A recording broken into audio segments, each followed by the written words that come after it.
Can you circle all the traffic lights, please?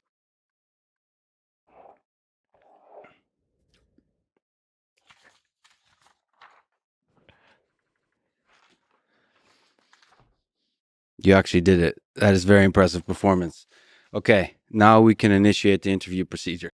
Is it possible that this conversation is happening inside the metaverse created by you, by Meta, many years from now, and we're doing a memory replay experience? I don't know the answer to that. Then I'd be some computer construct and not the person who created that Meta company. But that would truly be Meta. Right? So this could be somebody else using the Mark Zuckerberg avatar who can do the Mark and the Lex conversation replay from 4 decades ago when Meta it was first sort of... I mean, it's not going to be 4 decades before we have photorealistic avatars like this. So I think we're much closer to that. Well, that's something you talk about is how passionate you are about the idea of the avatar representing who you are in the metaverse. So I do these podcasts in person. You know, I'm a stickler for that because there's a magic to the in-person conversation. How long do you think it'll be before you can have the same kind of magic in the metaverse, the same kind of intimacy and the chemistry, whatever the heck is there when we're talking in person? How difficult is it? How long before we have it in the metaverse? Well, I think this is like the key question, right? Because the thing that's different about virtual and hopefully augmented reality compared to all other forms of digital platforms before is this feeling of presence, right? The feeling that you're that you're in an experience and that you're there with other people or in another place. And that's just different from all of the other screens that we have today, right? Phones, TVs, all this stuff. It's, you know, they're trying to, in some cases, deliver experiences that feel high fidelity, but at no point do you actually feel like you're in it, right? At some level, your content is trying to sort of convince you that this is a realistic thing that's happening, but all of the kind of subtle signals are telling you, no, you're looking at a screen. So the question about how you develop these systems is like, what are all of the things that make the physical world all the different cues? So I think on visual presence and spatial audio, we're making reasonable progress. Spatial audio makes a huge deal. I don't know if you've tried this experience, workrooms that we launch where you have meetings, and you know, I basically made a rule for, you know, all of the top, you know, management folks at the company that they need to be doing standing meetings in workrooms already, right? I feel like we got to dog food this. You know, this is how people are going to work in the future, so we have to adopt this now. And there are already a lot of things that I think feel significantly better than like typical Zoom meetings, even though the avatars are a lot lower fidelity. You know, the idea that you have spatial audio, you're around a table in VR with people. If someone's talking from over there, it sounds like it's talking from over there. You can see, you know, the arm gestures and stuff feel more natural. You can have side conversations, which is something that you can't really do in Zoom. I mean, I guess you can text someone over or like out of band, but and if you're actually sitting around a table with people, you know, you can lean over and whisper to the person next to you and like have a conversation that you can't, you know, that you can't really do with in just video communication. So I think it's interesting in what ways some of these things already feel more real than a lot of the technology that we have, even when the visual fidelity isn't quite there. But I think it'll get there over the next few years. Now, I mean, you were asking about comparing that to the true physical world, not Zoom or something like that. And there, I mean, I think you have feelings of like temperature, you know, olfactory, obviously touch, right? We're working on haptic gloves. You know, the sense that you want to be able to, you know, put your hands down and feel some pressure from the table. You know, all these things I think are going to be really critical to be able to keep up this illusion that you're in a world and that you're fully present in this world. But I don't know, I think we're going to have a lot of these building blocks within, you know, the next 10 years or so. And even before that, I think it's amazing how much you're just going to be able to build with software that sort of masks some of these things. I realize I'm going long, but I was told we have a few hours here. Yeah, so it's we're here for 5 to 6 hours. Yeah, so I mean, it's look, I mean that's on the shorter end of the congressional testimonies I've done. But it's but one of the things that we found with hand presence, right? So the earliest VR, you just had the headset, and then and that was cool. You could look around, you feel like you're in a place, but you don't feel like you're really able to interact with it until you have hands. And then there was this big question where once you got hands, what's the right way to represent them? And initially, all of our assumptions was, okay, when I look down and see my hands in the physical world, I see an arm, and it's going to be super weird if you see, just your hand. But it turned out to not be the case, because there's this issue with your arms, which is like, what's your elbow angle? And if the elbow angle that we're kind of interpolating based on where your hand is and where your headset is actually isn't accurate, it creates this very uncomfortable feeling where it's like, oh, like my arm is actually out like this, but it's like showing it in here. And that actually broke the feeling of presence a lot more. Whereas it turns out that if you just show the hands and you don't show the arms, it actually is fine for people. So I think that there's a bunch of these interesting psychological cues where it'll be more about getting the right details right. And I think a lot of that will be possible even over, a few-year period or a 5-year period. And we won't need like every single thing to be solved to deliver this like full sense of presence. Yeah, it's a fascinating psychology question of what is the essence that makes in-person conversation special. It's like emojis are able to convey emotion really well, even though they're obviously not photorealistic. And so in that same way, just like you're saying, just showing the hands is able to create a comfortable expression with your hands. So I wonder what that is. People in the world wars used to write letters, and you can fall in love with just writing letters. Mm-hmm. You don't need to see each other in person.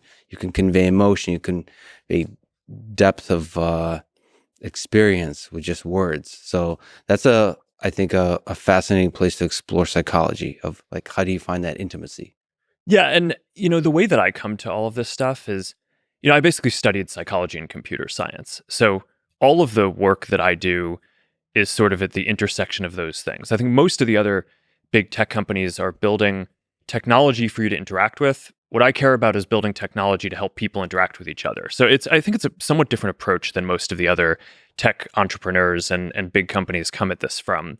And a lot of the lessons in terms of how I think about designing products come from some just basic elements of psychology, right? In terms of, our brains, you can compare to the brains of other animals, we're very wired to specific things, facial expressions, right? I mean, we're very visual, right? So compared to other animals, I mean, that's clearly the main sense that most people have.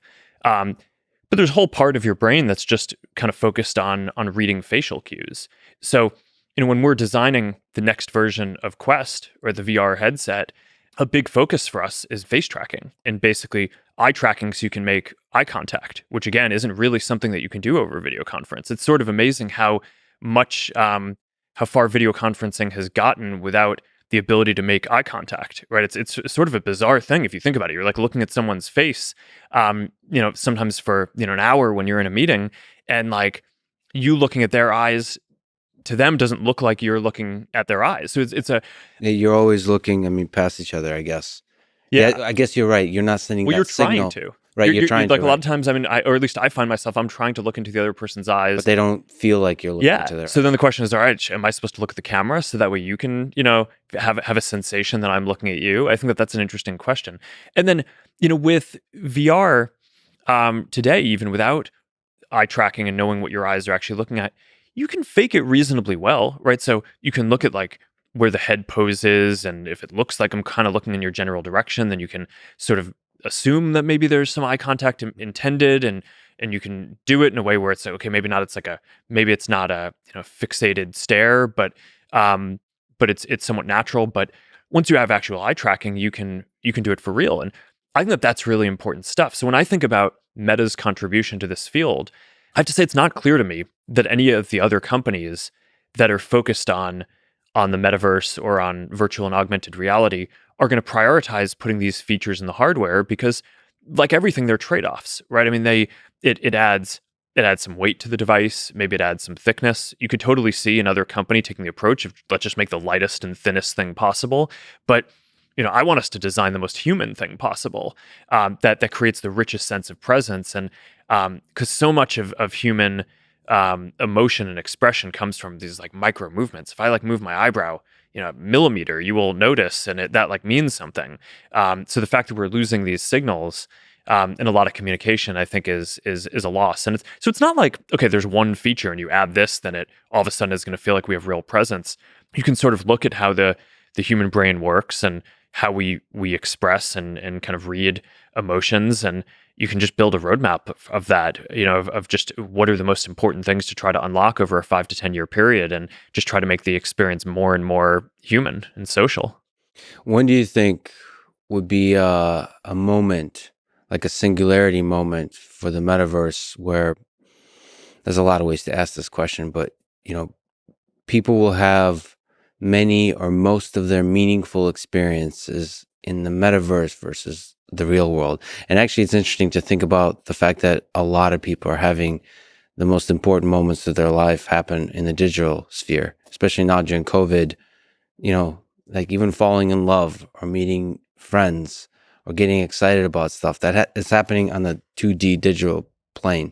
When do you think the metaverse will provide those experiences for a large number, like a Yeah, I think it's a majority of the really population? good question. There was someone, I read this piece that framed this as a lot of people think that the metaverse is about a place, but one definition of this is it's about a time when basically immersive digital worlds become the primary way that we live our lives and spend our time. I think that that's a reasonable construct, and from that perspective, I think you also just want to look at this as a continuation, because it's not like, okay, we are building digital worlds, but we don't have that today. I think you and I probably already live a very large part of our life in digital worlds. They're just not 3D immersive virtual reality, but I do a lot of meetings over video, or I spend a lot of time writing things over email or WhatsApp or whatever. So what is it going to take to get there for kind of the immersive presence version of this, which I think is what you're asking? And for that, I think that there's just a bunch of different use cases, right?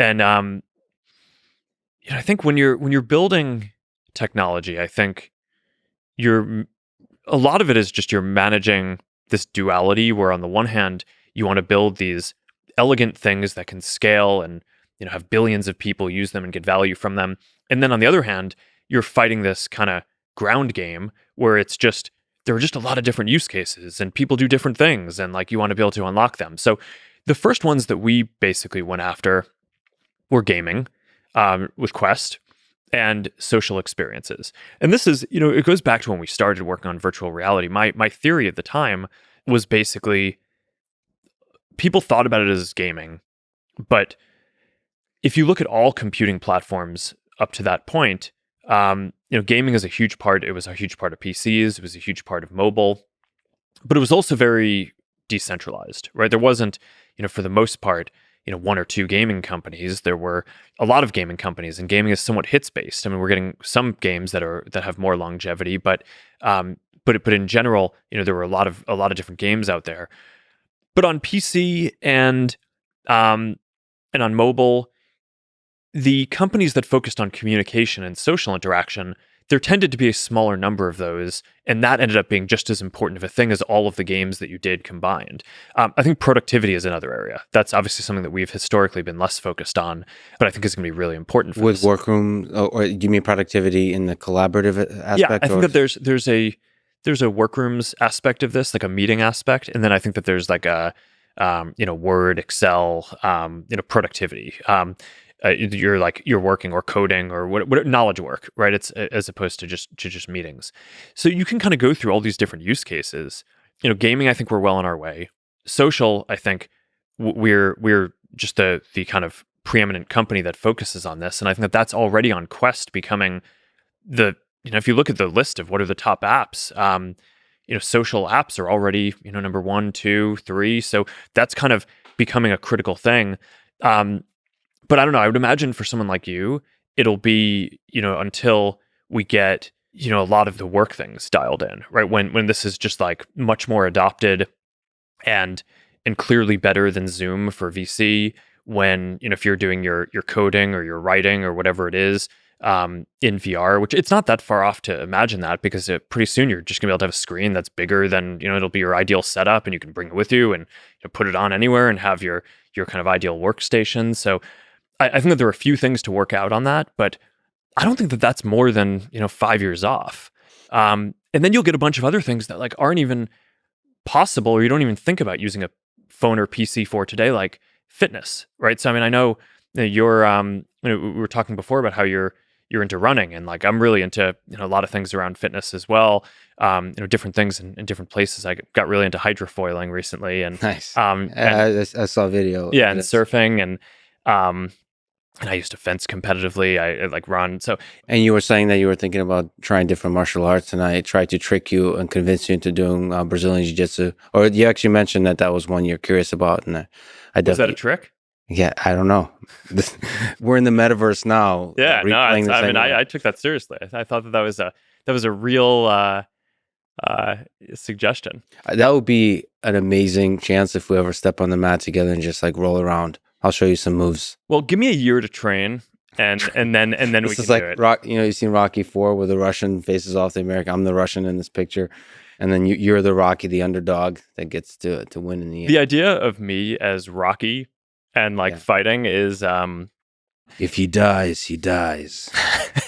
Sorry, just had this. I mean, Anyway, yeah. but I mean, a lot of aspects of fitness. I don't know if you've tried Supernatural on Quest or. So first of all, can I just comment on the fact every time I played around with Quest 2, I get giddy every time I step into virtual reality. So you mentioned productivity and all those kinds of things. That's definitely something I'm excited about. But really, I just love the possibilities of stepping into that world. It's maybe it's the introvert in me, but it just feels like the most convenient way to travel into worlds that are similar to the real world or totally different. It's like Alice in Wonderland. Just try out crazy stuff. The possibilities are endless. And I personally am just get excited for stepping in those virtual worlds. I'm a huge fan. In terms of the productivity as a programmer, I spend most of my day programming. That's really interesting also. But then you have to develop the right IDEs. You have to develop there has to be a threshold where a large amount of the programming community moves there. But the collaborative aspects that are possible in terms of meetings, in terms of the when two coders are working together, I mean the possibilities there are super, super exciting. I think that in building this, we sort of need to balance. There are going to be some new things that you just couldn't do before. And those are going to be the amazing experiences. So teleporting to any place, right? Whether it's a real place or something that people made. And I mean, some of the experiences around how we can build stuff in new ways where, a lot of the stuff that, when I'm coding stuff, it's like, all right, you code it and then you build it and then you see it afterwards. But increasingly, it's going to be possible to, you're in a world and you're building the world as you are in it and kind of manipulating it. One of the things that we showed at our Inside the Lab, for recent artificial intelligence progress is this BuilderBot program where now you can just talk to it and say, hey, okay, I'm in this world, like put some trees over there, and it'll do that. And like, all right, put some bottles of water on our picnic blanket, and it'll do that, and you're in the world. And I think there are going to be new paradigms for coding. So yeah, there are going to be some things that I think are just pretty amazing, especially the first few times that you do them, that you're like, whoa, like I've never had an experience like this.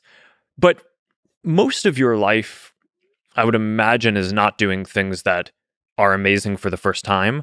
A lot of this in terms of, I mean, just answering your question from before around what is it going to take before you're spending most of your time in this? Well, first of all, let me just say it as an aside. The goal isn't to have people spend a lot more time in computing. I'm asking for myself. When will I spend all of my time in? It's to make computing more natural. But yes. But I think you will spend most of your computing time in this when it does the things that you use computing for somewhat better. So, maybe having your perfect workstation is a 5% improvement on your coding productivity. Maybe it's not like a completely new thing. But I mean, look, if I could increase the productivity of every engineer at Meta by 5%, we'd buy those devices for everyone. And I imagine, a lot of other companies would too. And that's how you start getting to the scale that I think, makes this rival some of the bigger computing platforms that exist today. Let me ask you about identity. We talked about the avatar. How do you see identity in the metaverse? Should the avatar be tied to your identity, or can I be anything in the metaverse? Like, can I be whatever the heck I want? Can I even be a troll? So there's exciting, freeing possibilities, and there's the darker possibilities too. Yeah, I mean, I think that there's going to be a range, right? So we're working for expression and avatars. On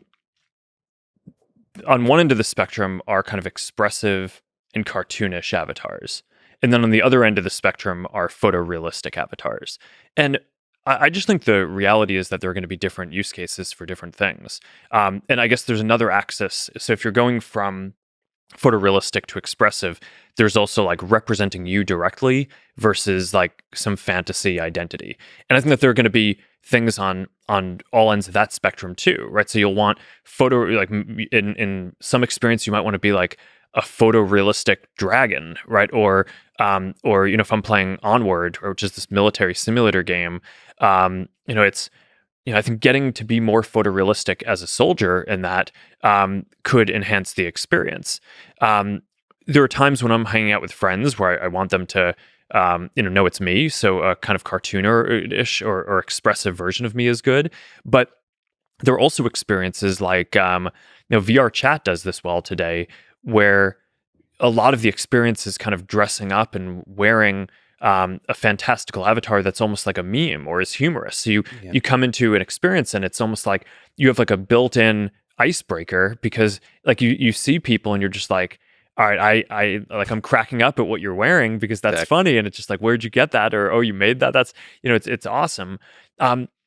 Whereas, okay, if you're going into a work meeting, maybe a photorealistic version of your real self is going to be the most appropriate thing for that. So I think the reality is it's not just going to be one thing.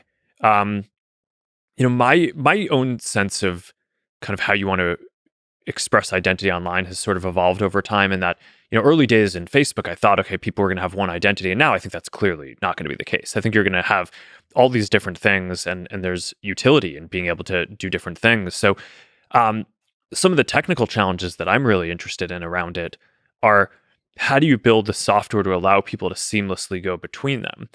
So you could view them as just completely discrete points on a spectrum, but let's talk about the metaverse economy for a second. Let's say I buy a digital shirt for my photorealistic avatar, which, by the way, I think at the time where we're spending a lot of time in the metaverse doing a lot of our work meetings in the metaverse, and et cetera, I would imagine that the economy around virtual clothing, as an example, is going to be quite as big. Why wouldn't I spend almost as much money in investing in my appearance or expression for my photorealistic avatar for meetings as I would for the whatever I'm going to wear in my video chat? But the question is, okay, so let's say you buy some shirt for your photorealistic avatar. Wouldn't it be cool if there was a way to basically translate that into a more expressive thing for your kind of cartoonish or expressive avatar? And there are multiple ways to do that. You can view them as two discrete points, and okay, maybe if a designer sells one thing, then it actually comes in a pack and there's two, and you can use either one on that. But I actually think this stuff might exist more as a spectrum in the future. And that's what I do think the direction on some of the AI advances that is happening, to be able to, especially stuff around like style transfer, being able to take a piece of art or express something and say, okay, paint me this photo in the style of Gauguin, or whoever it is that you're interested in. Take this shirt and put it in the style of what I've designed for my expressive avatar. I think that's going to be pretty compelling.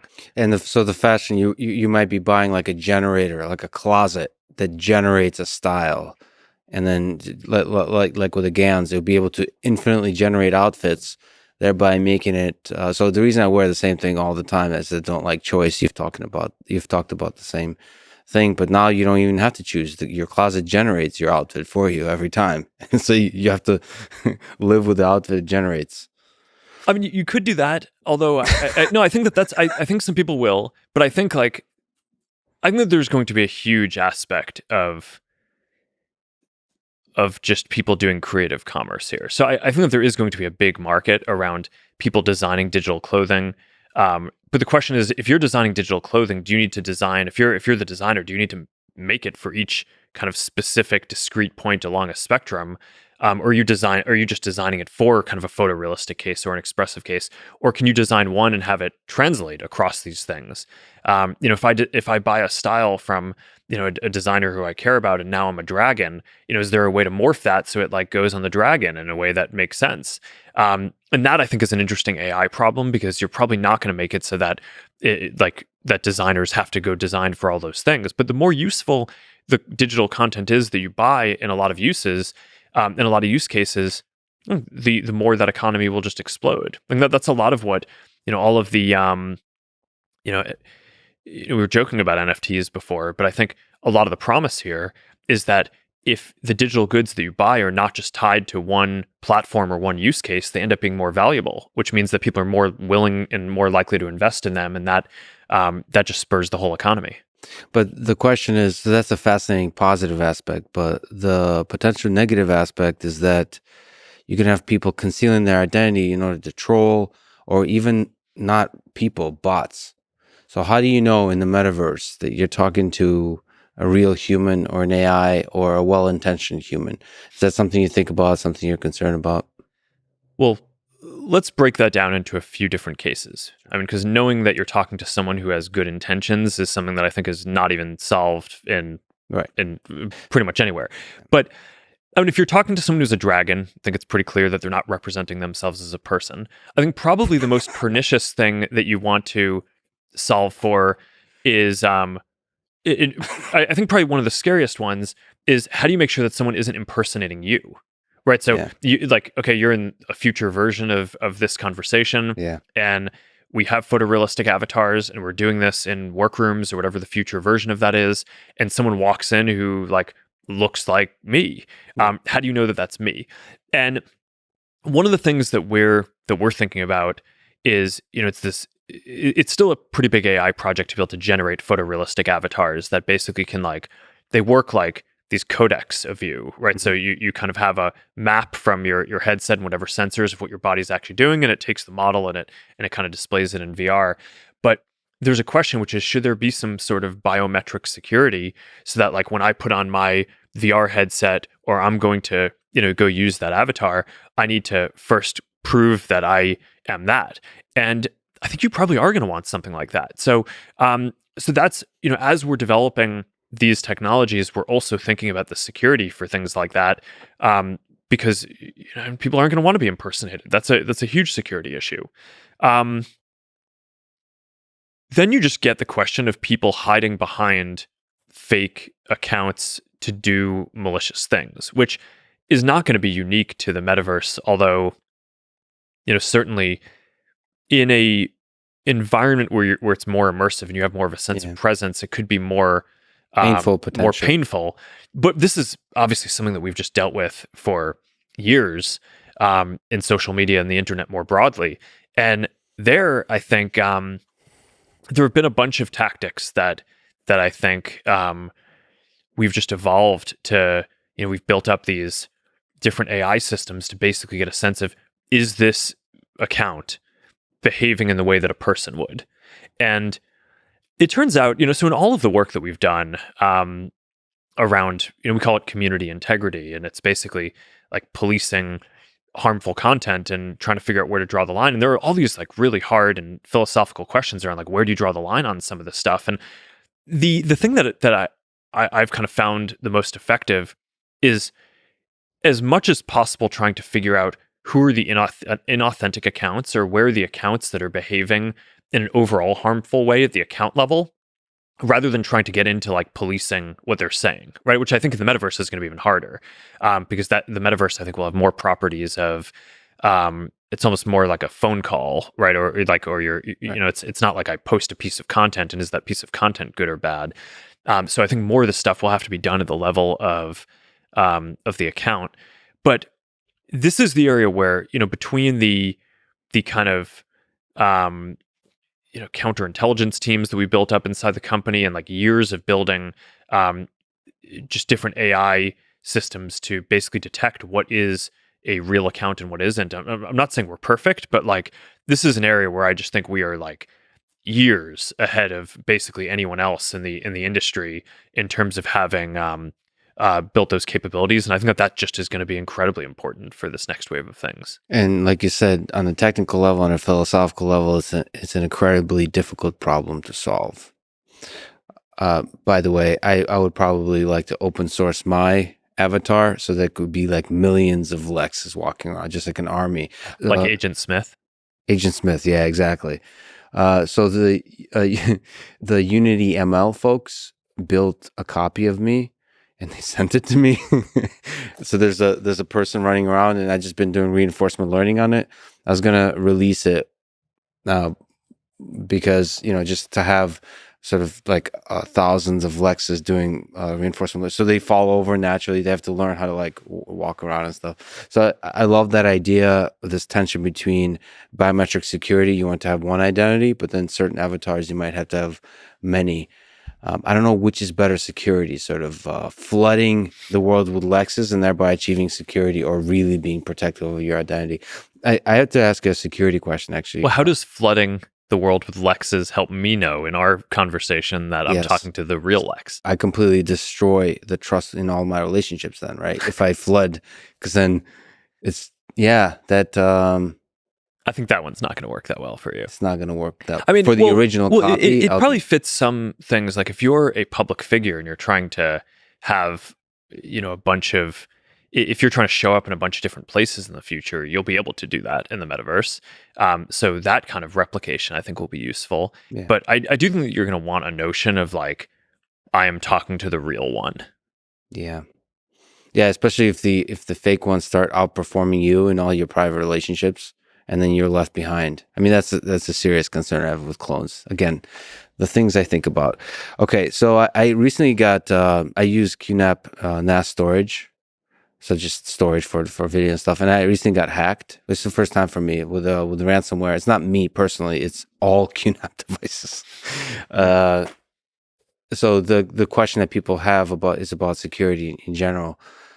Because I was doing a lot of the right things in terms of security, and nevertheless, ransomware basically disabled my device. Yeah.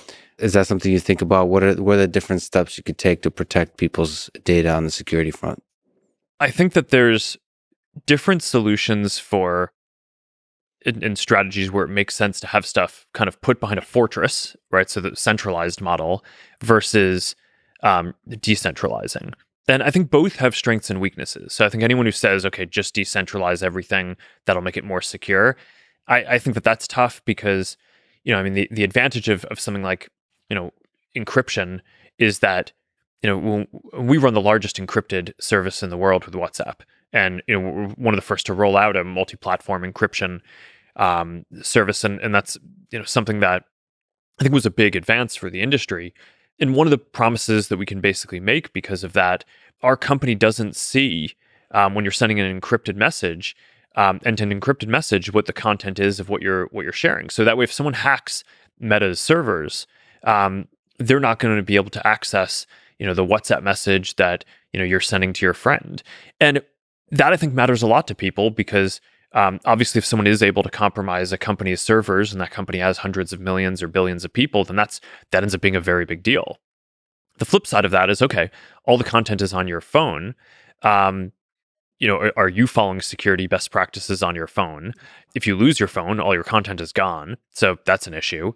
Maybe you go back up your content from WhatsApp or some other service in iCloud or something, but then you're just at Apple's whims about, are they going to go turn over the data to some government, or are they going to get hacked? So a lot of the time it is useful to have data in a centralized place too, because then you can train systems that can just do much better personalization. I think that in a lot of cases, centralized systems can offer, especially if you're a serious company, you're running the state of the art stuff, and you have red teams attacking your own stuff, and you're putting out bounty programs and trying to attract some of the best hackers in the world to go break into your stuff all the time. So any system is going to have security issues, but I think the best way forward is to basically try to be as aggressive and open about hardening the systems as possible, not trying to kind of hide and pretend that there aren't going to be issues, which I think is over time why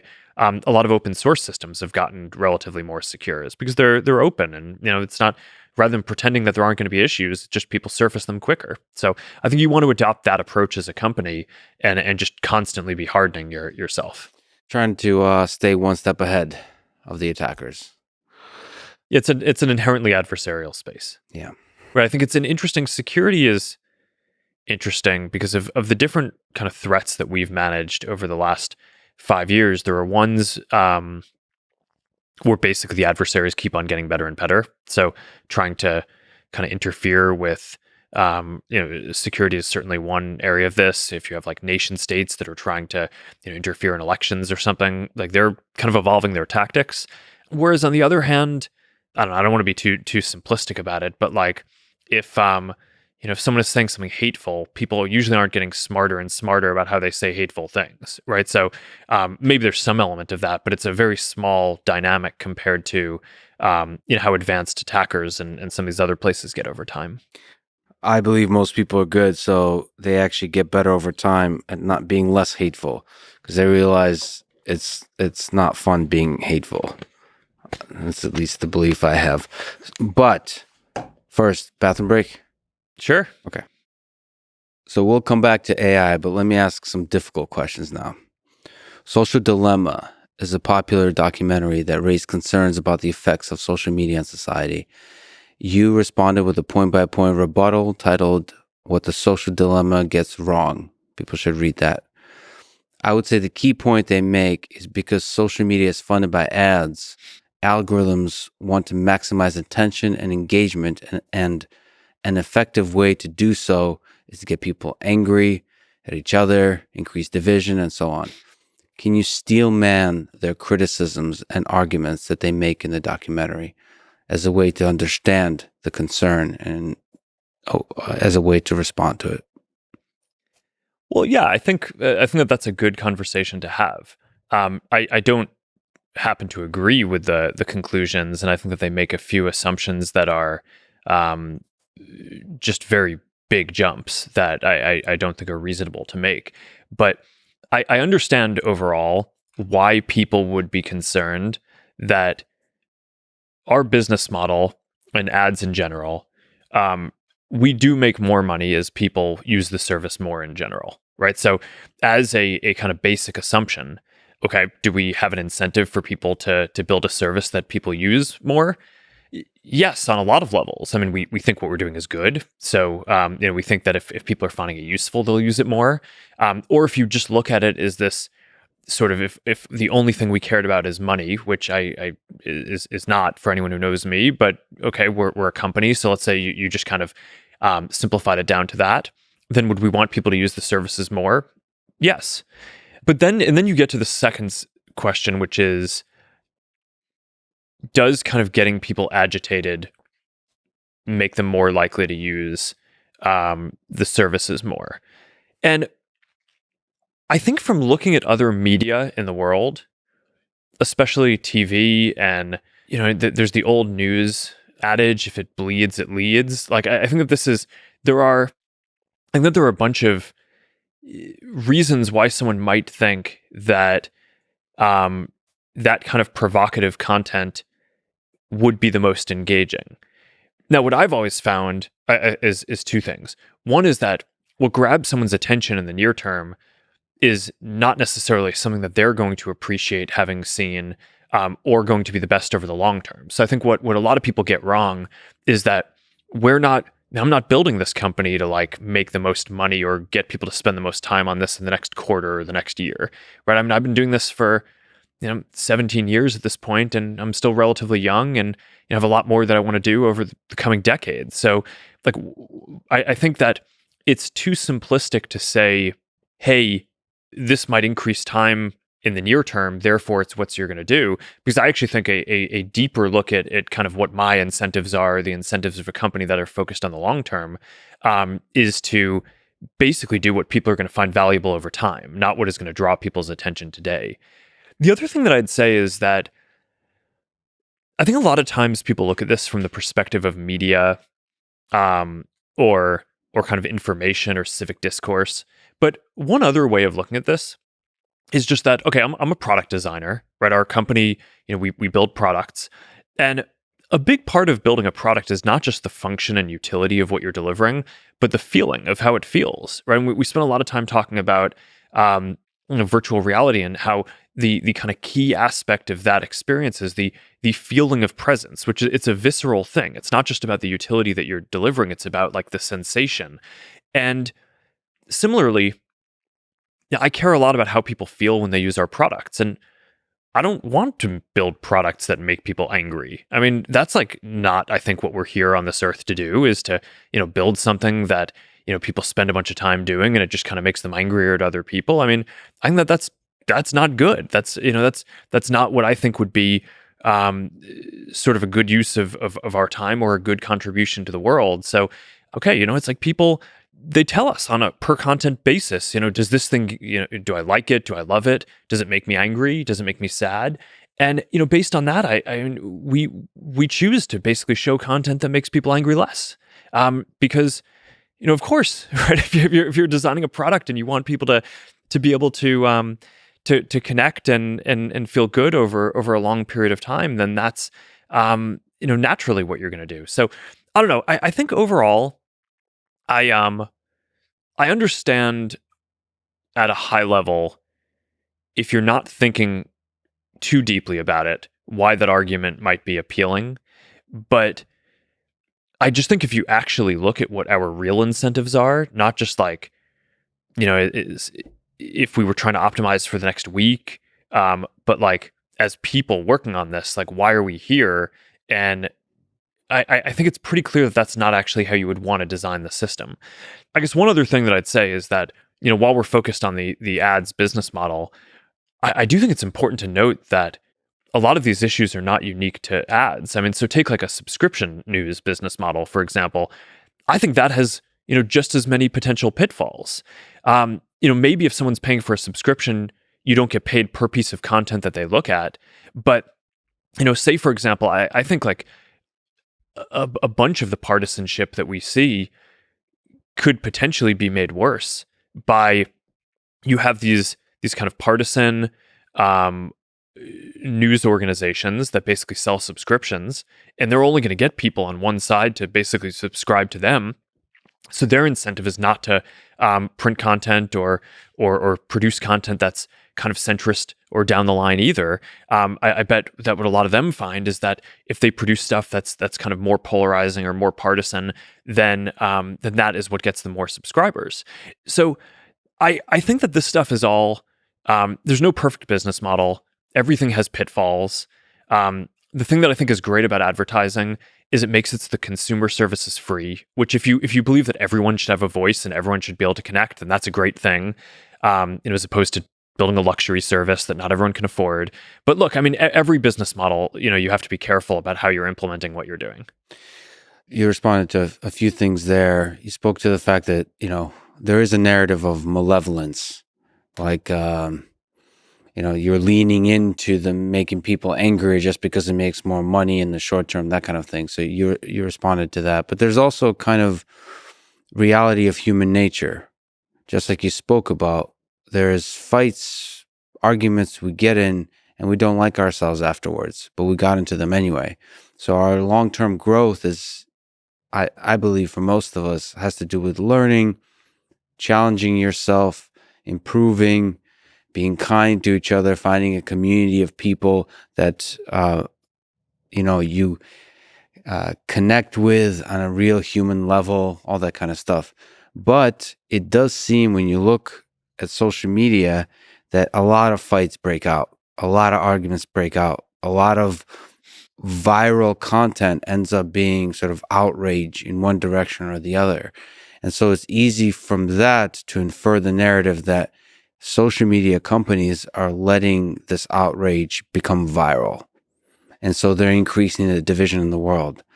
I mean, perhaps you can comment on that, or further, how can you be how can you push back on this narrative? How can you be transparent about this battle? Because I think it's not just motivation or financials, it's a technical problem too, which is how do you improve long-term well-being of human beings? I think that going through some of the design decisions would be a good conversation. But first, I actually think, I think you acknowledge that, that narrative is somewhat anecdotal. And I think it's worth grounding this conversation in the actual research that has been done on this, which by and large finds that social media is not a large driver of polarization, right? And there's been a number of economists and social scientists and folks who have studied this. A lot of polarization. It varies around the world. Social media is basically in every country. Facebook's in pretty much every country except for China and maybe North Korea, and you see different trends in different places where, in a lot of countries, polarization is declining. In some, it's flat. In the U.S., it's risen sharply. So the question is, what are the unique phenomena in the different places? And I think for the people who are trying to say, hey, social media is the thing that's doing this, I think that clearly doesn't hold up, because social media is a phenomenon that is pretty much equivalent in all of these different countries. And you have researchers like this economist at Stanford, Matthew Genskow, who's just written at length about this. It's a bunch of books by political scientists, Ezra Klein and folks, Why We're Polarized, basically goes through this decades-long analysis in the U.S. Before I was born, basically talking about some of the forces in kind of partisan politics and Fox News and different things that predate the internet in a lot of ways that I think are likely larger contributors. So to the contrary on this, not only is it pretty clear that social media is not a major contributor, but most of the academic studies that I've seen actually show that social media use is correlated with lower polarization. Genskow, the same person who just did the study that I cited about longitudinal polarization across different countries, also did a study that basically showed that if you looked after the 2016 election in the U.S., the voters who were the most polarized were actually the ones who were not on the internet. So, and there have been recent other studies, I think in Europe and around the world, basically showing that as people stop using social media, they tend to get more polarized. Then there's a deeper analysis around, okay, well, what polarization actually isn't even one thing. Because, having different opinions on something isn't, I don't think that's by itself bad. What people who study this say is most problematic is what they call affective polarization, which is basically, do you have negative feelings towards people of another group? And the way that a lot of scholars study this is they basically ask a group, would you let your kids marry someone of group X? Whatever the groups are that you're worried that someone might have negative feelings towards. And in general, use of social media has corresponded to decreases in that kind of affective polarization. So I just want to, I think we should talk through the design decisions and how we handle the kind of specific pieces of content. But overall, I think it's just worth grounding that discussion in the research that's existed that I think overwhelmingly shows that the mainstream narrative around this is just not right. But the narrative does take hold, and it's compelling to a lot of people. There's another question I'd like to ask you on this. I was looking at various polls and saw that you're one of the most disliked tech leaders today. 54% unfavorable rating. Elon Musk is 23%. It's basically everybody has a very high unfavorable rating that are tech leaders. Maybe you can help me understand that. Why do you think so many people dislike you? Some even hate you. And how do you regain their trust and support? Given everything you just said, why are you losing the battle in explaining to people what actual impact social media has on society? Well, I'm curious if that's a US survey or world. It is US, yeah. So I think that there's a few dynamics. One is that our brand has been somewhat uniquely challenged in the US compared to other places. It's not that there are, I mean, other countries we have issues too, but I think in the US there was this dynamic where if you look at like the net sentiment of kind of coverage or attitude towards us, before 2016, I think that there were probably very few months, if any, where it was negative. And since 2016, I think that there have probably been very few months, if any, that it's been positive. The politics.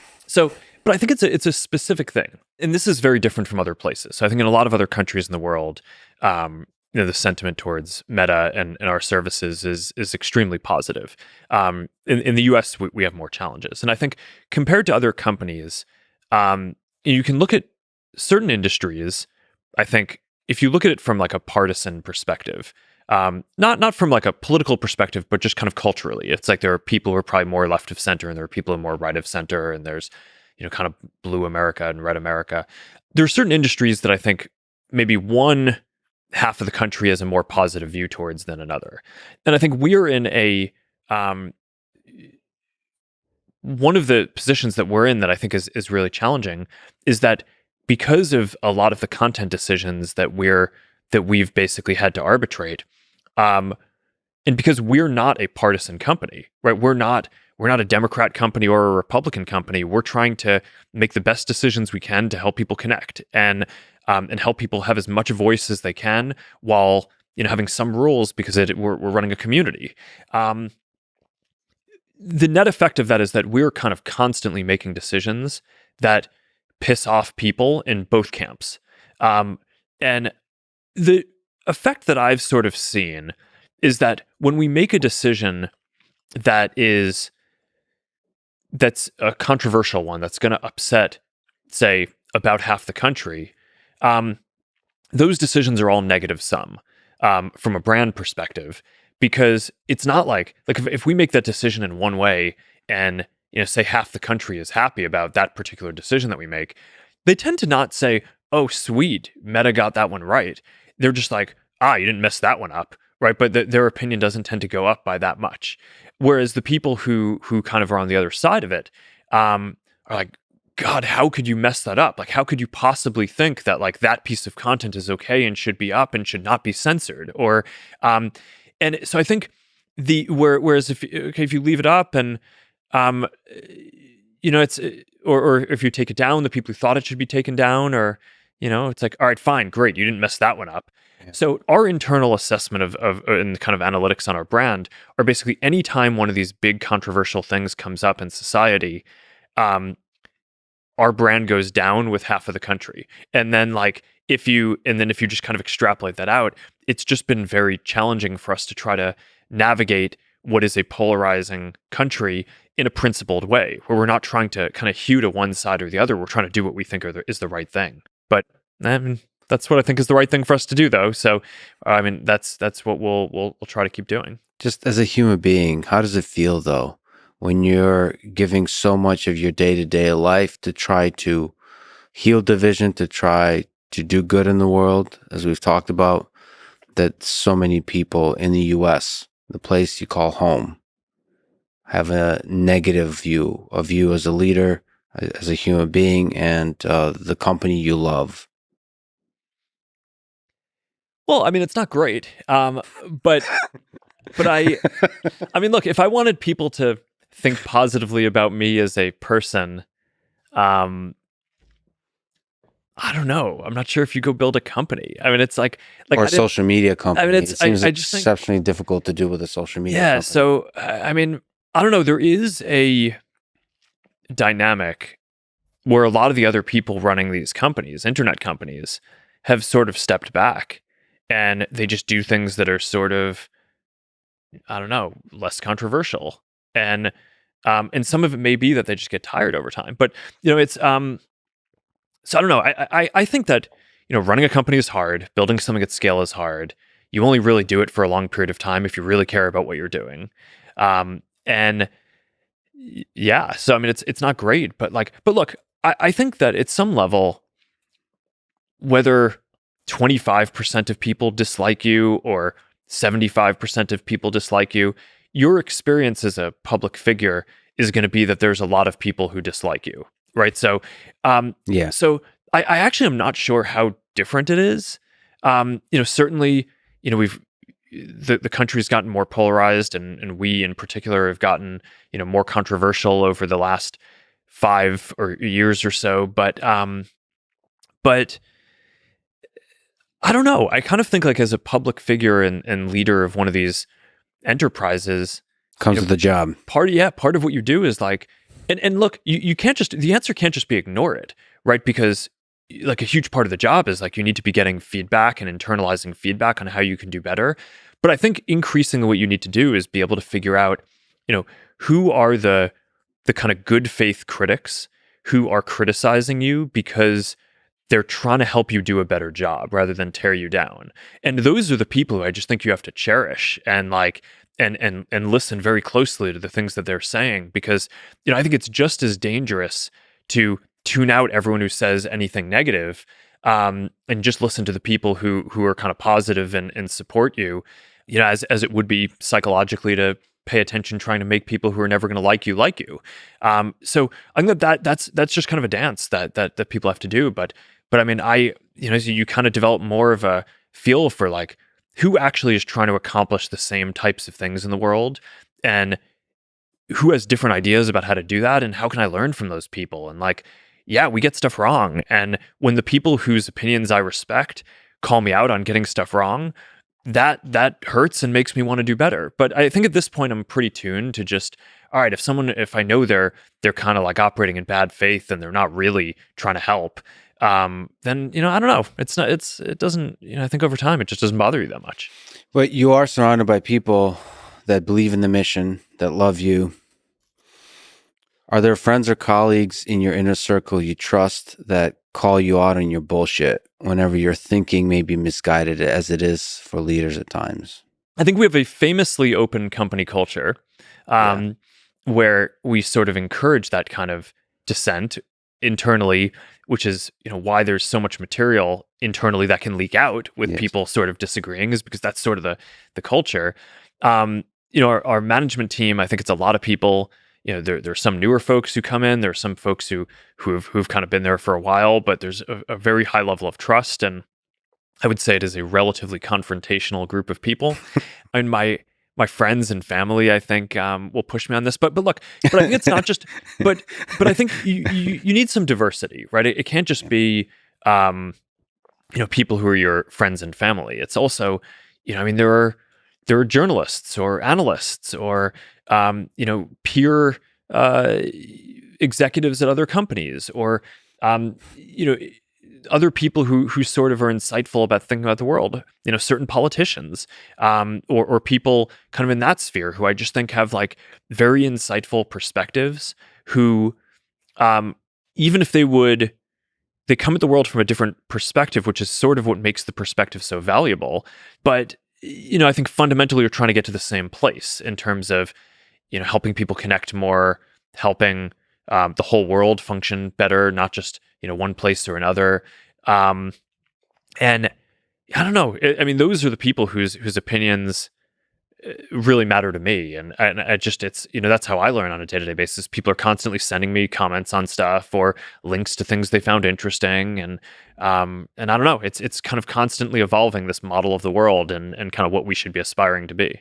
You've talked about you have a famously open culture, which comes with the criticism and the painful experiences. So let me ask you another difficult question.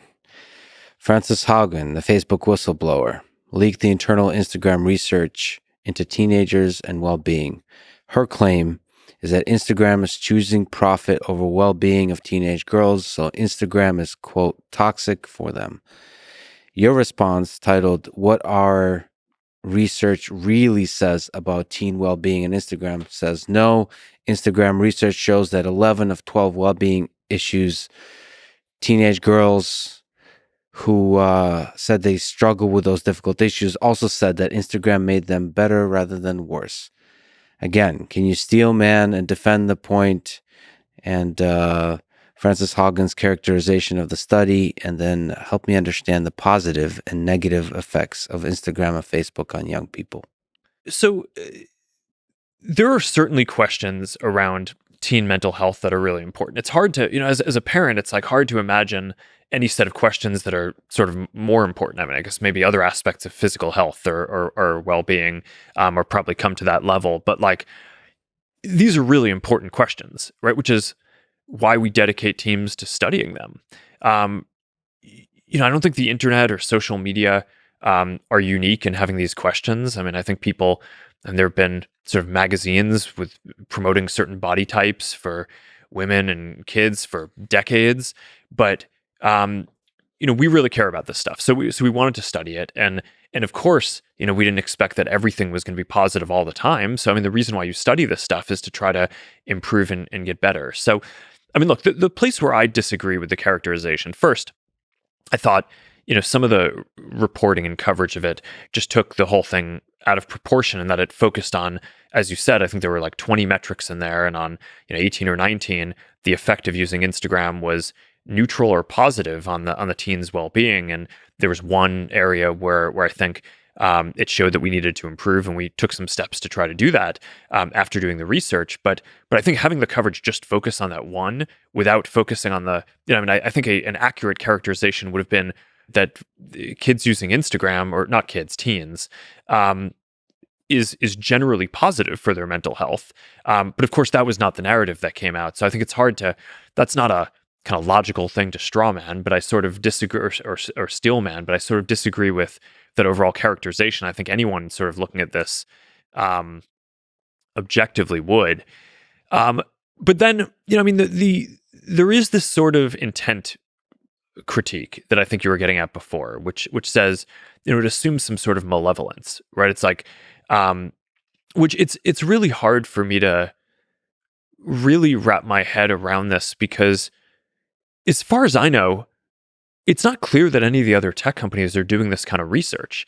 So why the narrative should form that we did research, because we were studying an issue because we wanted to understand it to improve, and took steps after that to try to improve it, that your interpretation of that would be that we did the research and tried to sweep it under the rug. It sort of is like, I don't know, it's beyond credibility to me that like that's the accurate description of the actions that we've taken compared to the others in the industry. So I don't know, that's my view on it. These are really important issues, and there's a lot of stuff that I think we're going to be working on related to teen mental health for a long time, including trying to understand this better. And I would encourage everyone else in the industry to do this too. Yeah, I would love there to be open conversations and a lot of great research being released internally and then also externally. It doesn't make me feel good to see press obviously get way more clicks when they say negative things about social media. Objectively speaking, I can just tell that there's hunger to say negative things about social media. And I don't understand how that's supposed to lead to an open conversation about the positives and the negatives, the concerns about social media, especially when you're doing that kind of research. I mean, I don't know what to do with that, but let me ask you as a father, does it weigh heavy on you that people get bullied on social networks? So people get bullied in their private life. But now, because so much of our life is in the digital world, the bullying moves from the physical world to the digital world. So you're now creating a platform on which bullying happens. And some of that bullying can lead to damage to mental health. And some of that bullying can lead to depression, even suicide. Does it weigh heavy on you that people have committed suicide or will commit suicide based on the bullying that happens on social media? Yeah, I mean, this is there's a set of harms that we basically track and build systems to fight against, and bullying and self-harm are, these are some of the biggest things that we are most focused on.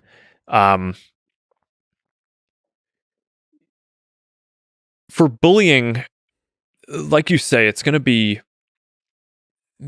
while this predates the internet and it's probably impossible to get rid of all of it.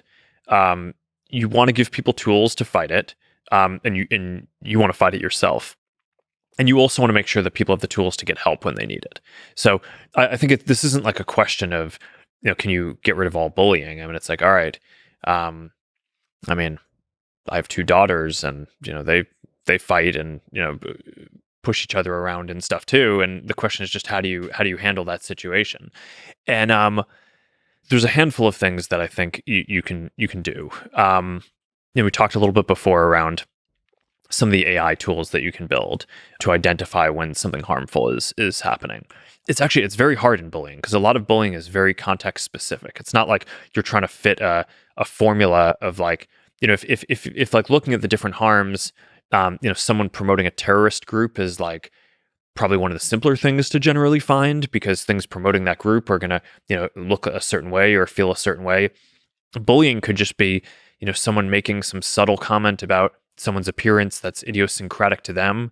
And it could look at just like humor. So humor to one person exactly. could be destructive to another human being. Yeah. So with bullying, I think there are certain things that you can find through AI systems, but I think it is increasingly important to just give people more agency themselves. So we've done things like making it so people can turn off comments or, take a break from, hearing from a specific person without having to signal at all that they're going to stop following them or kind of make some stand that, okay, I'm not friends with you anymore. I'm not following you. I just don't want to hear about this, but I also don't want to signal at all publicly that, or to them that there's been an issue. And then you get to some of the more extreme cases like you're talking about where someone is thinking about self-harm or suicide. And there we've found that is a place where AI can identify a lot, as well as people flagging things. If people are expressing something that is potentially they're thinking of hurting themselves, those are cues that you can build systems in hundreds of languages around the world to be able to identify that. And one of the things that I'm actually quite proud of is we've built these systems that I think are clearly leading at this point that not only identify that, but then connect with local first responders and have been able to save, I think at this point, it's, in thousands of cases, be able to get first responders to people through these systems who really need them. Because of specific plumbing that we've done between the AI work and being able to communicate with local first responder organizations. And we're rolling that out in more places around the world. And I think the team that worked on that just did awesome stuff. So I think that's a long way of saying, yeah, I mean, this is a heavy topic, and you want to attack it in a bunch of different ways. And also kind of understand that some of nature is for people to do this to each other, which is unfortunate, but you can give people tools and build things that help.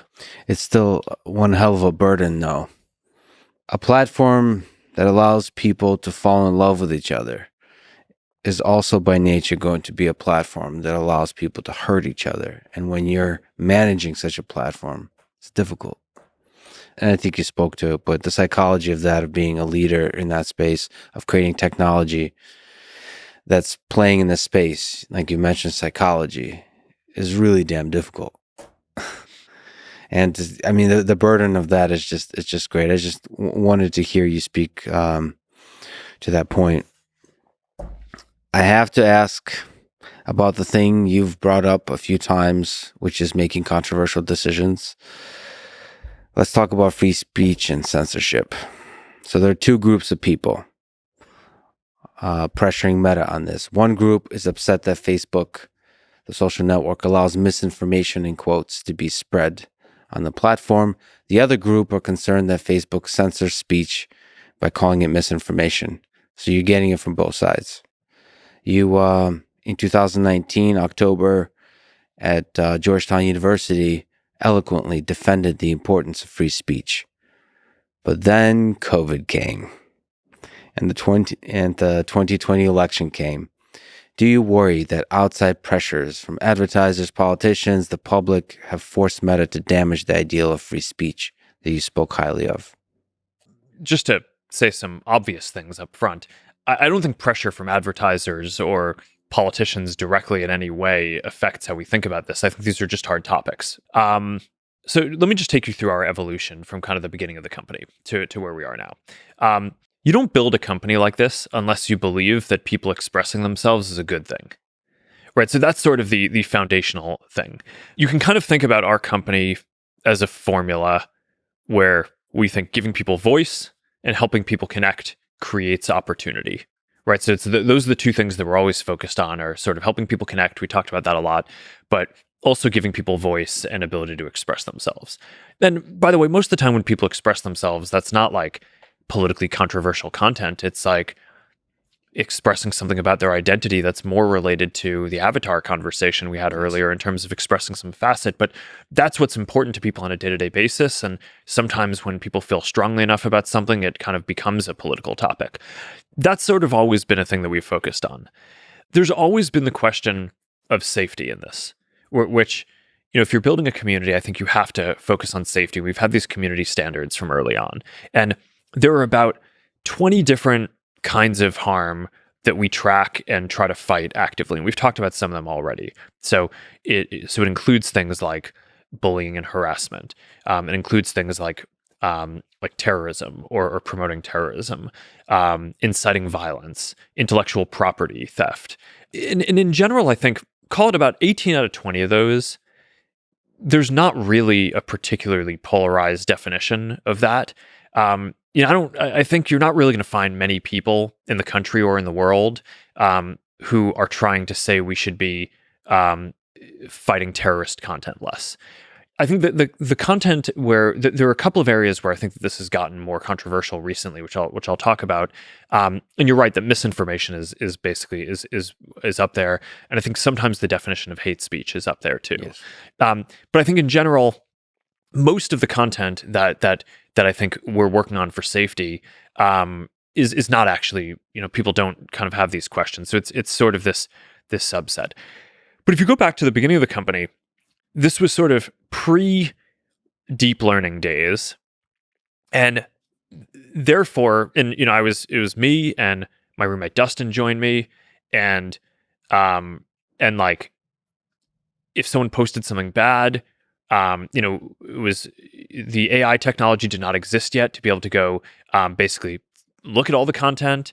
And we were a small enough outfit that no one would expect that we could review it all. Even if like someone reported it to us, we basically did our best, right? It's like someone would report it and we'd try to look at stuff and deal with stuff.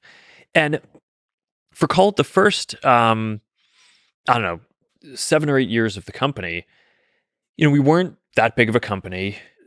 For a lot of that period, we weren't even really profitable. The AI didn't really exist to be able to do the kind of moderation that we do today. And then at some point in kind of the middle of the last decade, that started to flip. And it got to the point where we were sort of a larger and more profitable company. And the AI was starting to come online to be able to proactively detect some of the simpler forms of this. So things like pornography. You could train an image classifier to identify what a nipple was, or you can fight against terrorist content. There's actually papers on this. It's great. Oh, of course there are technical papers. Of course there are. Those are relatively easier things to train AI to do than, for example, understand the nuances of what is inciting violence in 100 languages around the world. Yes. And not have the false positives of like, okay, are you posting about this thing that might be inciting violence because you're actually trying to denounce it? In which case, we probably shouldn't take that down, right? If you're trying to denounce something that's inciting violence in some kind of dialect in a corner of India, as opposed to, okay, actually you're posting this thing because you're trying to incite violence. Okay, building an AI that can basically get to that level of nuance in all the languages that we serve is something that I think is only really becoming possible now, not towards the middle of the last decade. But there's been this evolution, and I think what happened, people sort of woke up after 2016, and a lot of people are like, okay, the country is a lot more polarized, and there's a lot more stuff here than we realized. Why weren't these internet companies on top of this? And I think at that point, it was reasonable feedback that, some of this technology had started becoming possible. And at that point, I really did feel like we needed to make a substantially larger investment. We'd already worked on this stuff a lot, on AI and on these integrity problems, but that we should basically invest, have 1,000 or more engineers basically work on building these AI systems to be able to go and proactively identify the stuff across all these different areas. Okay, so we went and did that. Now we've built the tools to be able to do that. And now I think it's actually a much more complicated set of philosophical rather than technical questions, which is the exact policies, which are, okay, now the way that we basically hold ourselves accountable is we issue these transparency reports every quarter. And the metric that we track is for each of those 20 types of harmful content, how much of that content are we taking down before someone even has to report it to us, right? So how effective is our AI at doing this? But that basically creates this big question, which is, okay, now we need to really be careful about how proactive we set the AI and where the exact policy lines are around what we're taking down. It's certainly at a point now where, I felt like at the beginning of that journey of building those AI systems, there was a lot of push. There's saying, okay, you've got to do more. There's clearly a lot more bad content that people aren't reporting, or that you're not getting to, and you need to get more effective at that. And I was pretty sympathetic to that. But then I think at some point along the way, there started to be almost equal issues on both sides of, okay, actually you're kind of taking down too much stuff, right? Or some of the stuff is borderline, and it wasn't really bothering anyone, and they didn't report it. So is that really an issue that you need to take down? Whereas we still have the critique on the other side too, where a lot of people think we're not doing enough. So it's become, as we built the technical capacity, I think it becomes more philosophically interesting almost where you want to be on the line. And I just think like you don't want one person making those decisions. So we've also tried to innovate in terms of building out this independent oversight board, which has people who are dedicated to free expression, but from around the world, who people can appeal cases to. So a lot of the most controversial cases basically go to them, and they make the final binding decision on how we should handle that. And then, of course, their decisions, we then try to figure out what the principles are behind those and encode them into the algorithms. And how are those people chosen? Which, you're outsourcing a difficult decision. Yeah, the initial people, we chose a handful of chairs for the group, and we basically chose the people for a commitment to free expression and like a broad understanding of human rights and the trade-offs around free expression, So but they fundamentally people who are going to lean towards free expression. towards freedom of speech. Okay. Yeah. So there's also this idea of fact checkers. So jumping around to the misinformation questions, Yeah. especially during COVID, which is an exceptionally, speaking of polarization. Yes, I haven't gotten to. Can I Yes. speak to the COVID thing? And Yes. I mean, I think one of the hardest set of questions around free expression, because you asked about Georgetown, is my stance fundamentally changed? And the answer to that is no. My stance has not changed. It is fundamentally the same as when I was talking about talking at Georgetown from a philosophical perspective. The challenge with free speech is that everyone agrees that there is a line where if you're actually about to do physical harm to people, that there should be restrictions. So, I mean, there's the famous Supreme Court historical example of like you can't yell fire in a crowded theater. The thing that everyone disagrees on is what is the definition of real harm, where I think some people think, okay, this should only be a very literal, I mean, take it back to the bullying conversation we were just having, where is it just harm if the person is about to hurt themselves because they've been bullied so hard, or is it actually harm like as they're being bullied, and kind of at what point in the spectrum is that? And that's the part that there's not agreement on. But I think what people agree on pretty broadly is that when there is an acute threat, that it does make sense from a societal perspective to tolerate less speech that could be potentially harmful in that acute situation. So I think where COVID got very difficult is, I don't think anyone expected this to be going on for years. But if you'd kind of asked, a priori, would a global pandemic where a lot of people are dying and catching this, Is that an emergency that where you'd kind of consider it that it's problematic to basically yell fire in a crowded theater? I think that probably passes that test.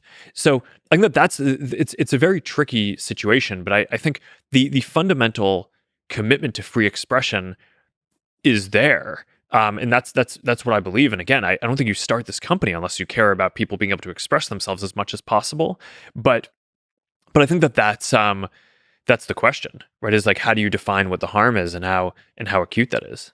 And what are the institutions that define that harm? A lot of the criticism is that the CDC, the WHO, the institutions we've come to trust as a civilization to give the line of what is and isn't harm in terms of health policy have failed in many ways, in small ways and in big ways, depending on who you ask.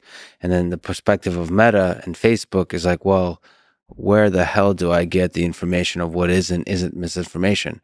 So it's a really difficult place to be in, but it's great to hear that you're leaning towards freedom of speech on this aspect. And again, I think this actually calls to the fact that we need to reform institutions that help keep an open mind of what is and isn't misinformation.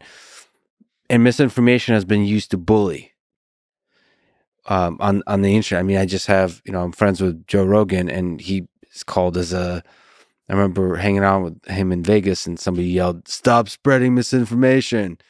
I mean, and there's a lot of people that follow him that believe he's not spreading misinformation. Like, you can't just not acknowledge the fact that there's a large number of people that have a different definition of misinformation. And that's such a tough place to be. Like, who do you listen to? Do you listen to quote unquote experts? Who gets, as a person who has a PhD, I got to say, I mean, I'm not sure I know what defines an expert, especially in a totally new pandemic or a new catastrophic event, especially when politics is involved, and especially when the news are the media are involved that can propagate sort of outrageous narratives and thereby make a lot of money. Like, what the hell?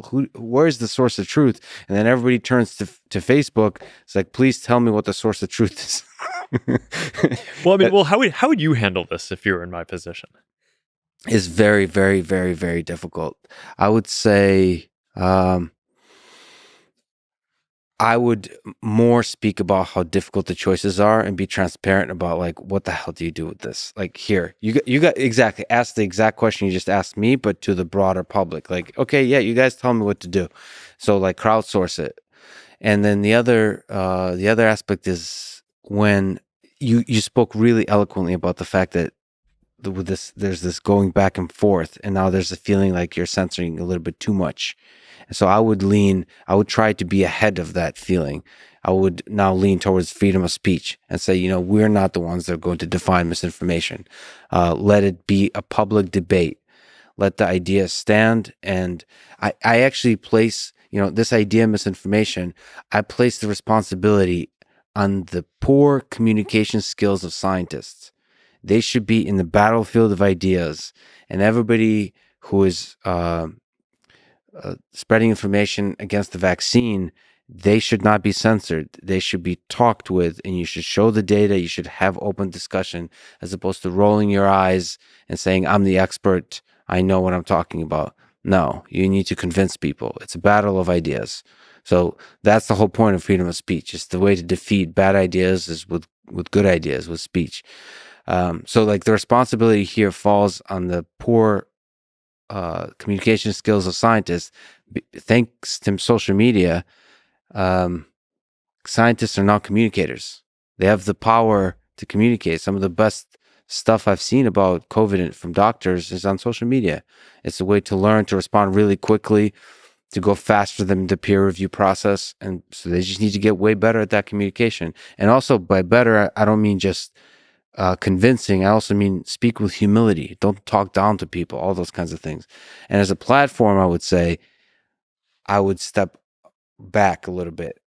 Not all the way, of course, because there's a lot of stuff that can cause real harm, as we talked about, but you lean more towards freedom of speech, because then people from a brand perspective wouldn't be blaming you for the other ills of society, which there are many. The institutions, have flaws. The political divide, obviously, politicians have flaws. That's news. The media has flaws that they're all trying to work with, and because of the central place of Facebook in the world, all of those flaws somehow kind of propagate to Facebook, and you're sitting there, as Plato, the philosopher, have to answer to some of the most difficult questions being asked of human civilization. So I don't know. Maybe this is an American answer, though, to lean towards freedom of speech. I don't know if that applies globally.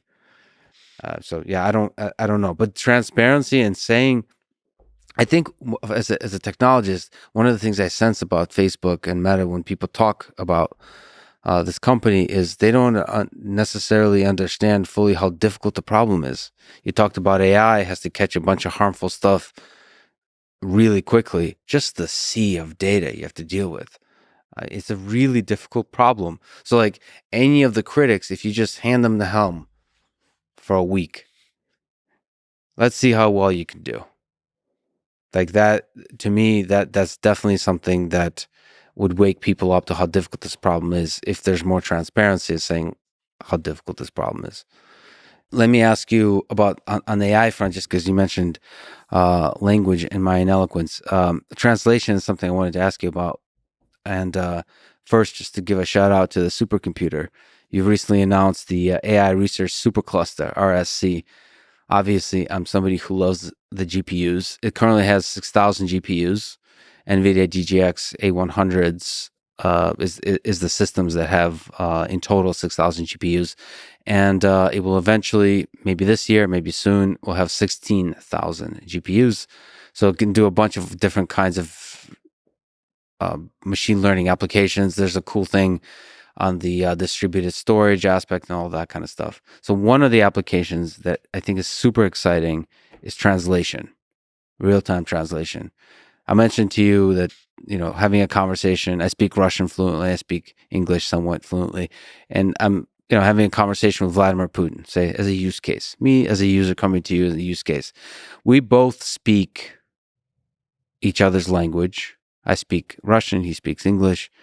How can we have that communication go well with the help of AI? I think it's such a beautiful and a powerful application of AI to connect the world, that bridge the gap, not necessarily between me and Putin, but people that don't have that shared language. Can you just speak about your vision with translation? Because I think that's a really exciting application. If you're trying to help people connect all around the world, a lot of content is produced in one language and people and all these other places are interested in it. So being able to translate that just unlocks a lot of value on a day-to-day basis. I mean, so the kind of AI around translation is interesting because it's gone through a bunch of iterations. But the basic state of the art is that you don't want to go through different kind of intermediate symbolic representations of language or something like that. It's you basically want to be able to map the concepts and basically go directly from one language to another, and you just can train bigger and bigger models in order to be able to do that. And that's where the research supercluster comes in. Is basically a lot of the trend in machine learning is just you're building bigger and bigger models, and you just need a lot of computation to train them. So it's not that like the translation would run on the supercomputer. The training of the model, which could have billions or trillions of examples of just basically that, you're training models on this supercluster in days or weeks that might take a much longer period of time on a smaller cluster. So it just wouldn't be practical for most teams to do. But the translation work,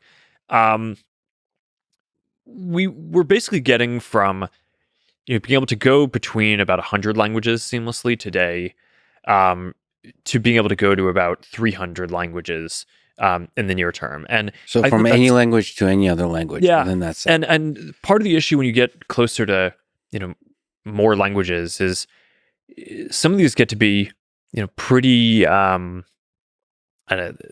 very popular languages, right? Where there isn't that much content in them. So you end up having less data, and you need to kind of use a model that you've built up around other examples. And this is one of the big questions around AI is like how generalizable can things be?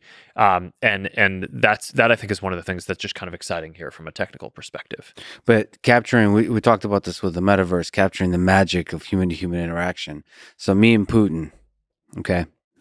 Again, this is. I mean, like it's a tough therapy example session. because you actually both speak Russian and No, English. but in the future, I see it as a Turing test of a kind because we would both like to have an AI that improves. Because I don't speak Russian that well. He doesn't speak English that well. It yeah, would be nice to outperform our abilities. And sure, it sets a really nice bar because I think AI can really help in translation for people that don't speak the language at all. But to actually capture the magic of the chemistry through translation, which would make the metaverse super immersive. I yeah, mean, that's exciting. You remove yeah. the barrier of language, period. Yeah. So when people think about translation, I think a lot of that is they're thinking about text to text, but speech to speech, I think, is a whole other thing. And I mean, one of the big lessons on that, which I was referring to before, is I think early models, it's like, all right, they take speech, they translate it to text, translate the text to another language, and then kind of output that as speech in that language. And you don't want to do that. You just want to be able to go directly from speech in one language to speech in another language and build up the models to do that. And I mean, I think one of there have been, when you look at the progress in machine learning, there have been big advances in the techniques. Some of the advances in self-supervised learning, which I know you talked to Jan about, and he's like one of the leading thinkers in this area. I just think that stuff is really exciting. But then you couple that with the ability to just throw larger and larger amounts of compute at training these models, and you can just do a lot of things that were harder to do before. But we're asking more of our systems too, right? So if you think about the applications that we're going to need for the metaverse, or think about it. Okay, so let's talk about AR here for a second. You're going to have these glasses. They're going to look, hopefully like a normal-ish looking pair of glasses, but they're going to be able to put holograms in the world and intermix virtual and physical objects in your scene. And one of the things that's going to be unique about this compared to every other computing device that you've had before is that this is going to be the first computing device that has all the same signals about what's going on around you that you have. Right? So your phone, you can have it take a photo or a video, but I mean, these glasses are going to, whenever you activate them, they're going to be able to see what you see from your perspective. They're going to be able to hear what you hear because the microphones and all that are going to be right around where your ears are. So you're going to want an AI assistant that's a new kind of AI assistant that can basically help you process the world from this first person perspective, or from the perspective that you have. And the utility of that is going to be huge, but the kinds of AI models that we're going to need are going to be just, I don't know, there's a lot that we're going to need to basically make advances in. But I mean, that's why I think these concepts of the metaverse and the advances in AI are so fundamentally interlinked. Yeah. That I mean, they're kind of enabling each other. Yeah, like the world builder is a really cool idea. Like you can be like a Bob Ross. Like I'm gonna put a little tree right here. Yeah, I need a little tree. It's missing a little tree, and then but at scale, like enriching your experience in all kinds of ways. You mentioned the assistant too. That's really interesting. How you can have AI assistants helping you out on different levels of sort of intimacy of communication. It could be just like scheduling, or it could be like almost like therapy. Clearly, I need some. So let me ask you: you're one of the most successful people ever. You've built an incredible company that has a lot of impact. What advice do you have for young people today? How to live a life they can be proud of? How to build something that can have a big positive impact on the world? Well, let's break that down because I think you proud of have a big positive impact. Well, you're actually listening. And how to live your life are actually three different things that I think, I mean, they could line up, but and also like what age of people are you talking to? Because I mean, I can like high school and college, so you don't really know what you're doing, but you dream big, and you really have a chance to do something unprecedented. Yeah. So Also I guess for just people my age. okay, so let's maybe start with the the kind of most philosophical and abstract version of this. Yes. Every night when I put my daughters to bed, we go through this thing, and they call it the good night things, because we're basically what we talk about at night. And I Good go night. through them. Sounds like a good show. Yeah, the good night things. Mhm. Yeah, Priscilla's always asking. She's like, "Can I get good night things?" It's like, I don't know. You go to bed too early. But it's but I basically go through with Max and Augie. What are the things that are most important in life, right? That it's like, what do I want them to remember and just have like really ingrained in them as they grow up? And it's health, right? Making sure that you take care of yourself and keep yourself in good shape. Loving friends and family, right? Because having the relationships, the family, and making time for friends, I think is perhaps one of the most important things. And then the third is maybe a little more amorphous, but it is something that you're excited about for the future. And when I'm talking to a 4-year-old, often I'll ask her what she's excited about for tomorrow or the week ahead. But I think for most people, it's really hard. I mean, the world is a heavy place, and I think like the way that we navigate it is that we have things that we're looking forward to. So whether it is building AR glasses for the future, or being able to celebrate my 10-year wedding anniversary with my wife that's coming up, it's like I think people, you have things that you're looking forward to. Or for the girls, it's often I want to see mom in the morning, right? It's like but it's I think that's a really critical thing. And then the last thing is I ask them every day, what did you do today to help someone? Because I just think that's a really critical thing, is like it's easy to kind of get caught up in yourself and kind of stuff that's really far down the road. But like, did you do something just concrete today to help someone? And it can just be as simple as, okay, yeah, I helped set the table for lunch, right? Or this other kid in our school was having a hard time with something, and I like helped explain it to him. But I think that's sort of like, if you were to boil down my overall life philosophy into what I try to impart to my kids, those are the things that I think are really important.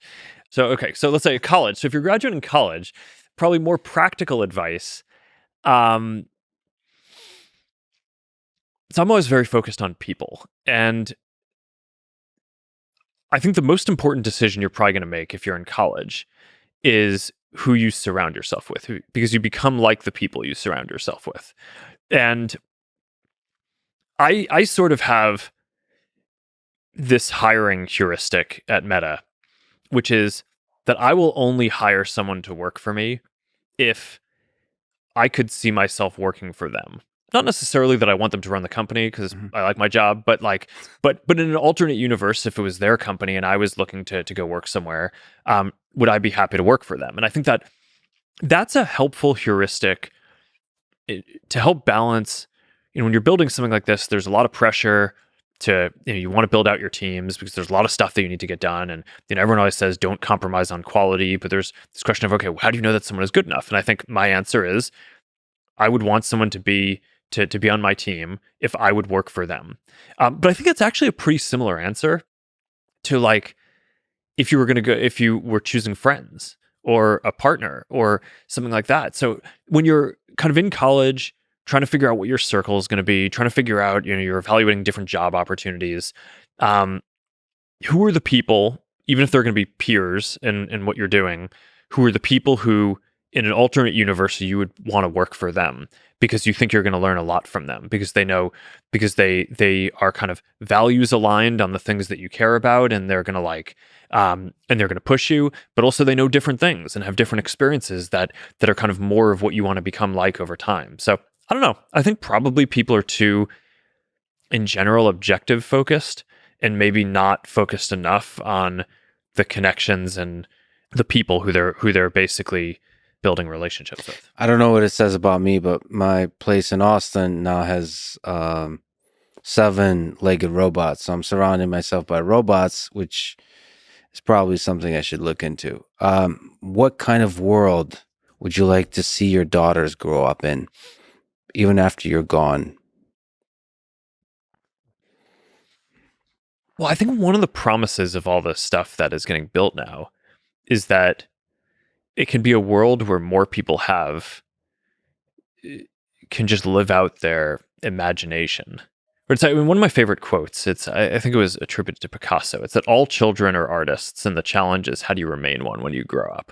Mm. And I mean, it's like if you have kids, this is pretty clear. I mean, they're just like have wonderful imaginations, and part of what I think is going to be great about the creator economy and the metaverse and all this stuff is like this notion around that a lot more people in the future are going to get to work doing creative stuff than what I think today we would just consider traditional labor or service. And I think that that's awesome. And like, I think that that's like what a lot of what people are here to do is like collaborate together, work together, think of things that you want to build, and go do it. And I don't know, one of the things that I just think is striking. So I teach my daughters like some basic coding with Scratch. I mean, they're still obviously really young, but I think of coding as building, right? It's like when I'm coding, I'm like building something that I want to exist. But my youngest daughter, she's very musical and pretty artistic, and she thinks about coding as art. She calls it code art, not the code, but the output of what she is making. It's like she's just very interesting visually in what she can kind of output and how it can move around. And do we need to fix that? Are we good? What happened? Do we have to clap? Yeah. Alexa. Yes, I was just talking about, Augie and her code art, but I mean, to me, this is like a beautiful thing, right? The notion that like, for me, coding was this functional thing and I enjoyed it, and it like helped build something utilitarian, but that for the next generation of people, it will be even more an expression of their kind of imagination and artistic sense for what they want to exist. So I don't know if that happens, if we can help bring about this world where, a lot more people that's like their existence going forward is being able to basically create and live out, all these different kinds of art. I just think that that's like a beautiful and wonderful thing, and will be very freeing for humanity to spend more of our time on the things that matter to us. Yeah, allow more and more people to express their art in the full meaning of that word. Yeah. That's a beautiful vision. We mentioned that you are mortal. Are you afraid of death? Do you think about your mortality? And are you afraid of it? You didn't sign up for this on a podcast, did No, you? I mean, it's an interesting question. I mean, I'm definitely aware of it. I do a fair amount of like extreme sport type stuff. So, so I'm definitely aware of it. Yeah. And you're flirting with it a bit. I extreme train sports. hard. Okay. I mean, so it's like if I'm going to go out in like a 15-foot wave, go out like, big. Then it's like, all right, I'll make sure we have the right safety gear and like make sure that I'm like used to that spot and all that stuff. But I mean, the risk is still there. You take some head blows along the way. Yes. But definitely aware of it. Definitely would like to stay safe. I have a lot of stuff that I want to build and want to. Does it freak you out that it's finite though? That there's a deadline when it's all over? And there'll be a time when your daughters are around and you're gone? I don't know. No, that doesn't freak me out. I think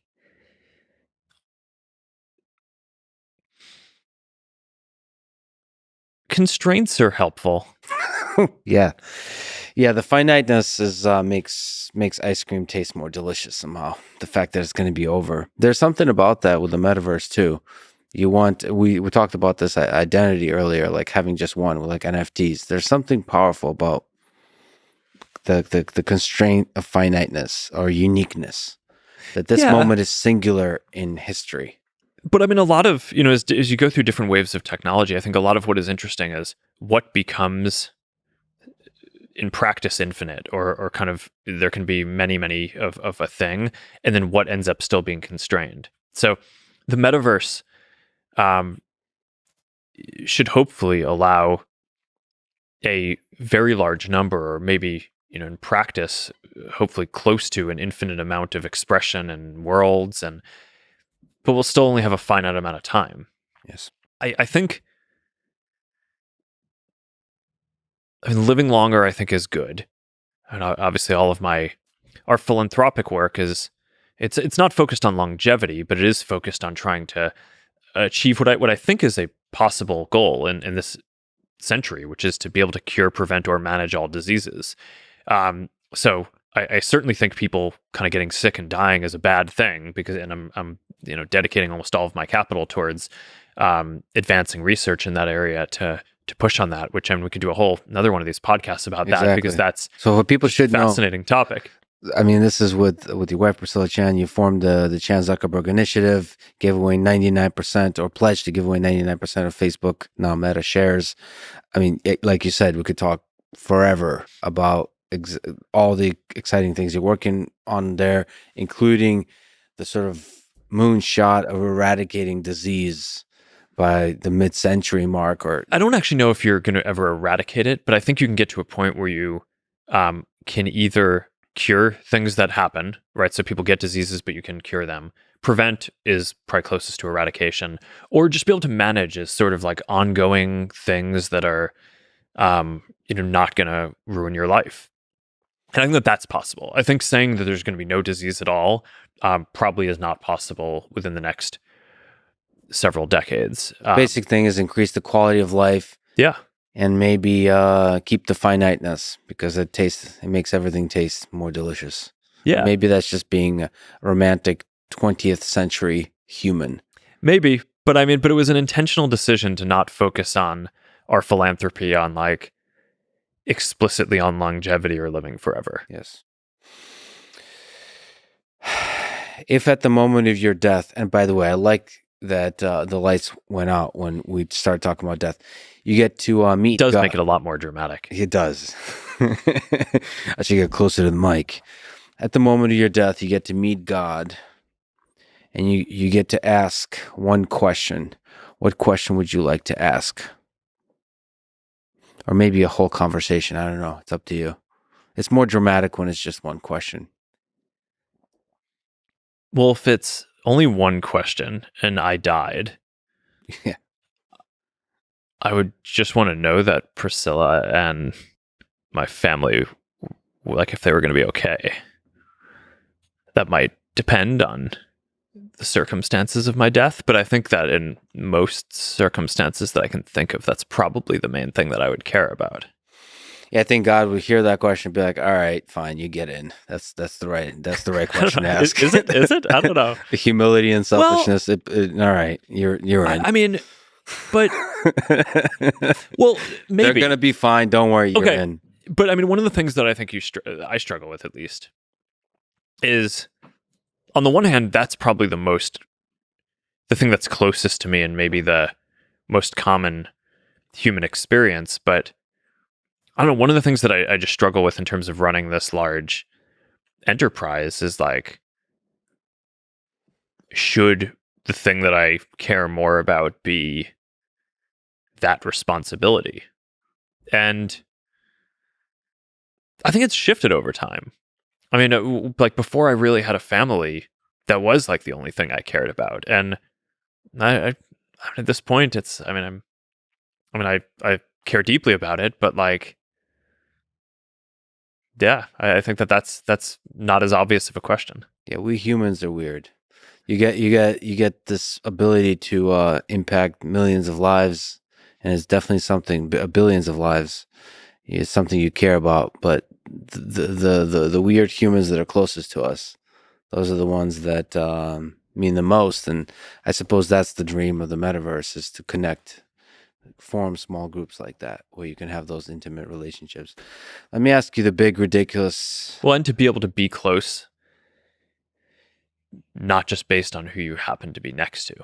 I think that's what the internet is already doing, is allowing you to spend more of your time not physically proximate. I always think when you think about the metaverse, people ask this question about the real world.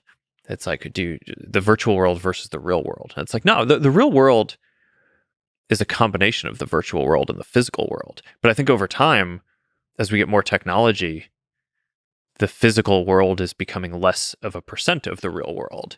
And I think that opens up a lot of opportunities for people because you can work in different places. You can stay closer to people who are in different places. So I think that's good. Removing barriers of geography and then barriers of language. That's a beautiful vision. Big ridiculous question. What do you think is the meaning of life?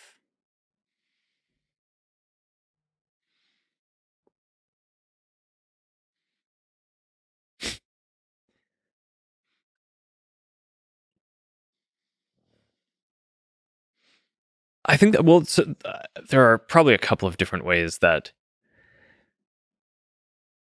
I would go at this. But I think it gets back to this last question that we talked about the duality between you have the people around you who you care the most about, and then there's like this bigger thing that maybe you're building. And I think that in my own life, I sort of think about this tension, but I started this whole company and my life's work is around human connection. So I think it's intellectually probably the thing that I go to first is just that human connection is the meaning. And I think that it's a thing that our society probably systematically undervalues. I just remember, when I was growing up and in school, it's like, do your homework and then go play with your friends after. And it's like, no, well, what if playing with your friends is the point? Like it sounds like an argument your daughters would make. Well, I don't know. I just think it's interesting. Homework doesn't even matter, man. well, I think it's interesting because it's people. I think people tend to think about that stuff as wasting time. Yeah. Or that's like what you do in the free time that you have. But like, what if that's actually the point? Yeah. So that's one. But here's maybe a different way of coming at this, which is maybe a more like religious in nature. I always like. There's a rabbi who I've studied with who kind of gave me this. We were talking through Genesis and the Bible and the Torah, and they're basically walking through. It's like, okay, you go through the 7 days of creation, and